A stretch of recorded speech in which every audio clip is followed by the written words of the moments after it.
ఏ ఎవరిని వింటారనా? కాదండి, నా పాట మీరు తప్ప వీరు ఎవ్వరు వినకూడదు. నా పాట మీకే అంకితం. ఓ ఏం కొట్టేవి నచ్చలక, వస్తానుండు. నీ పాట నాకే అంకితం.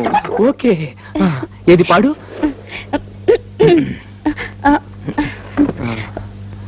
అబ్బా, మీరు నా మొహం అంక చూడకండి, నాకు సిగ్గేస్తుంది. నీ మొహం చూడకుండా ఇంకేం చూడమంటావే? మీరు వెనక్కి తిరగండి. నా దగ్గర ఎందుకు సిగ్గు? మీరు వెనక్కి తిరుగుతాను, నా పాడతాను. ఓకే ఓకే ఓకే, నా వీపు చూసి పాడు. ఆహా. దేవుడా దేవుడా, అమ్మా నాన్న లేని వాళ్ళం, కూడు నీళ్లు లేని వాళ్ళం, దేవుడా దేవుడా దేవుడా. ఆపు ఆపు, నీ అమ్మ కడుపులో బాంబు పెట్ట. దేవుడా దేవుడా అంటే ఎవరో పోయారనుకుంటారే. ఇది పాట కాదే, చౌకేకలు. నాయనమ్మా నాయనమ్మా, నిజంగా నా పాట బాగలేదండి. దేవుడా.